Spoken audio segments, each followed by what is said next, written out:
चलिए, हाँ, आज हम आगे के 5 लेसन्स साहित्य सागर पुस्तिका के आगे के 5 जो पार्ट है उसका विवरण शॉर्ट में मैं करके दे रही हूँ। पिछले वीडियो में हमने पहले 5 लेसन्स के बारे में पढ़ा था और मैंने यह भी कहा था कि पूरी पाठ्य पुस्तक किस तरीके से हमें दी गई है पढ़ने के लिए और हर पाठ का क्या वैशिष्ट्य है ये मैं बताना चाहूँगी। और इस तरीके से हम पूरे साल में या 1.5 साल में क्या पढ़ने वाले हैं ये इस साहित्य सागर के पुस्तिका में जो दिया है वो बताना चाहूँगी। अगले 5 जो लेसन्स हैं वो है बड़े घर की बेटी जो प्रेमचंद द्वारा लिखित कहानी है। फिर है संदेह जयशंकर प्रसाद द्वारा लिखित कहानी। भीड़ में खोया आदमी लीलाधर शर्मा पर्वतीय इन्होंने लिखा हुआ निबंध है। भेड़े और भेड़िए हरिशंकर परसाई द्वारा लिखी गई कहानी है और 2 कलाकार मनु भंडारी की कहानी है। ये पांचों कहानियाँ आगे की बहुत ही सरस सुंदर अच्छे और हमें कुछ वैल्यूज़ देने वाली है। हर एक पाठ में क्या वैल्यू मिलती है वो मैं अभी संक्षिप्त में आपको बताना चाहूँगी। आपने अगर मेरे चैनल को सब्सक्राइब नहीं किया होगा तो ज़रूर कीजिए और आपको जो भी प्रश्न हैं हिंदी के पाठ्यक्रमानुसार वो प्रश्न आप मुझे ज़रूर पूछ सकते हैं, कमेंट में लिख सकते हैं। बड़े घर की बेटी प्रेमचंद द्वारा लिखी गई ये जो कहानी है, इस कहानी द्वारा हम क्या सीखते हैं? यहाँ पर कुटुंब व्यवस्था के बारे में ज़्यादा बात की गई है। यहाँ पर लड़की जो ब्याह कर आती है उसके सामंजस्य की बात की है। किस तरीके से स्त्रियों के आधार पर घर फलता है फूलता है यह भी बताया गया है। छोटे छोटे झगड़े, छोटे छोटे वाद विवाद जो होते हैं उनसे घरों में फूट पड़ जाती है, घर अलग हो जाते हैं, बेटे पिता से अलग होते हैं, माँ बाप अलग हो जाते हैं। इस तरीके से जो कठिनाइयाँ समाज में होती जाती है, इन सारी कठिनाइयों पर, इन सारी समस्याओं पर इन छोटे छोटे कहानियों द्वारा हमें कुछ वैल्यूज़ मिलती हैं, कुछ नीतिपरक मूल्य मिलते हैं। बड़े घर की बेटी में आनंदी किस तरीके से अपने घर को बचाती है, अपने ससुराल में आकर के किस तरह वो अपना सारा घर बसाती है। मायका उसका बहुत अमीर है, पैसा है वहाँ पर बहुत सुख सुविधाएं हैं। ससुराल में वो उसे प्राप्त नहीं हुई है परंतु फिर भी बड़ी बड़ी खुशी से वो वहाँ की सारी बातें आत्मसात कर लेती है, वहाँ की सारी बातों में अपने आप को ढाल देती है। और फिर एक घटना जो घटती है उसके बाद में घर में क्या परिवर्तन होता है, कैसे झगड़े होते हैं, गाँव के वातावरण कैसे होते हैं, इन सारी बातों का बंधु प्रेम भी इसमें दिया गया है। बुज़ुर्गों की कैसी अवस्था हो जाती है या बुज़ुर्ग कैसे इन बातों को हैंडल करते हैं वो बताया गया है। सो बड़े घर की बेटी इन जनरल ही एक ऐसी कहानी है जहाँ पर हमारे भारतीय संस्कृति और सभ्यता का भी हमें ज्ञान होता है और साथ ही साथ में हमें बहुत अच्छी तरीके से पता चलता है कि घर को बांधे रखना, रिश्तों को संभाल के रखना बहुत महत्वपूर्ण बात होती है। आगे की कहानी है संदेह जयशंकर प्रसाद द्वारा लिखी गई। यह कहानी भी आप बच्चों के लिए बहुत ही एक नई तरीके का मूल्य, नई तरीके की सीख देने वाली कहानी है। इस कहानी में असमंजस में पड़े हुए एक युवा के बारे में बताया गया है कि उस युवा को वहाँ जब उसे समझ में नहीं आता है कि अभी क्या करना चाहिए, किस तरीके का उसका व्यवहार है, वो किस तरीके से घर छोड़ के जा रहा है और श्यामा कैसे उसे बचाती है। तो एक पथ प्रदर्शक की ज़रूरत हमें होती है। हमें एक ऐसे इंसान के साथ हमेशा रहना चाहिए या उस इंसान की बात माननी चाहिए जो हमारे आगे भविष्य को अच्छी तरीके से देख सके और हमें एक अच्छा मार्ग दिखा सके।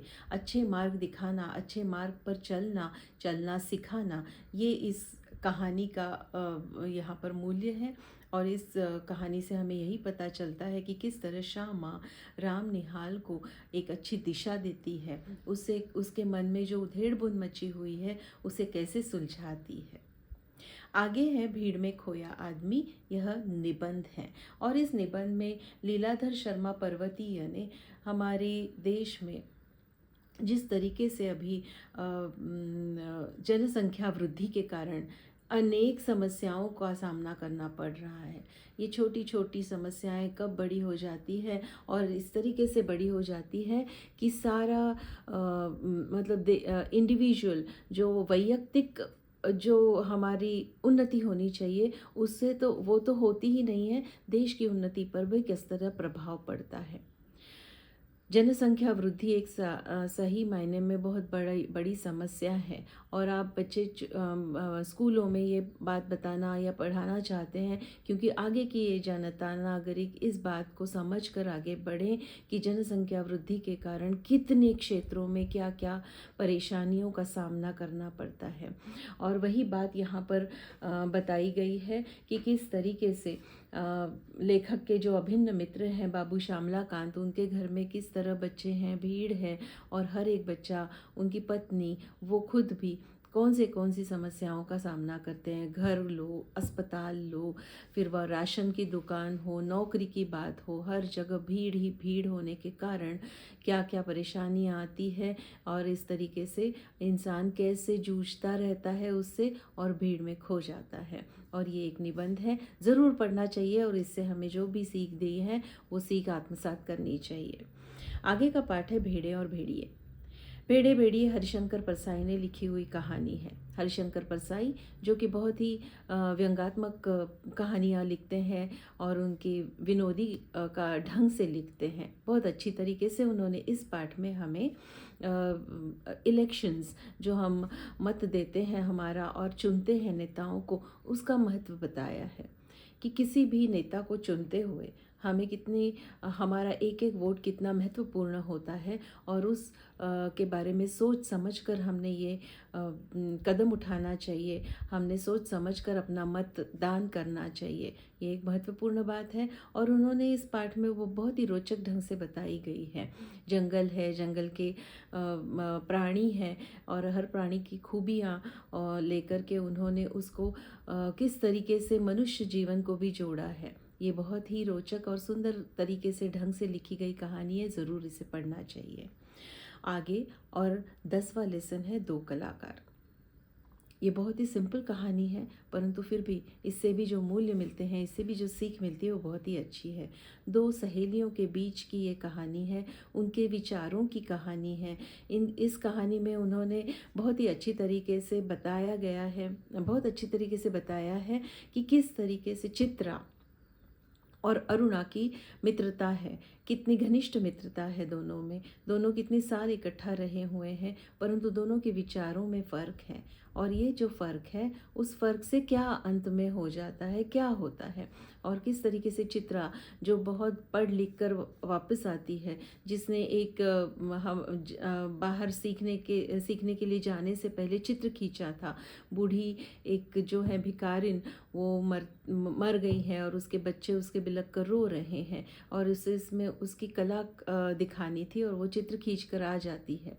उसमें वहाँ संवेदनहीनता बताई है परंतु अरुणा जो बहुत ही संवेदनशील व्यक्ति दिखाई गई है, वो इन्हीं दो बच्चों को गोद में लेकर उनके जीवन को किस तरीके से जीवन का चित्र सुधार देती हैं और इस तरीके से दोनों भी अपने अपने कार्य में बहुत ही अच्छी होते हुए भी, मित्र होते हुए भी, दोनों को विचारों में कैसे फ़र्क है, क्या फ़र्क है और उस फ़र्क से क्या होता है, समाज के लिए कुछ काम करना, ये इस पाठ में भी हमें सिखाया गया है। हमारे देश में फिर से बाढ़ है, बाढ़ में आए हुए इस पाठ में एक छोटा सा पाठ है जहाँ पर बाढ़ पीड़ित लोगों के लिए किस तरीके से अरुणा जाकर के मदद करती हैं। इस तरीके की मदद बहुत जगह लगती रहती है, स्वयं सेवकों की ज़रूरत रहती है। हमें हर जगह पर देखना चाहिए कि हम किस तरह छोटी छोटी बातों में मदद करते हुए सामाजिक कार्य भी कर सकते हैं। इस तरह हमारा साहित्य सागर जो है वो मैंने आपको 2 वीडियोज़ में पूरा संक्षिप्त वर्णन करके बताया है कि हम पूरे साल में क्या पढ़ने वाले हैं।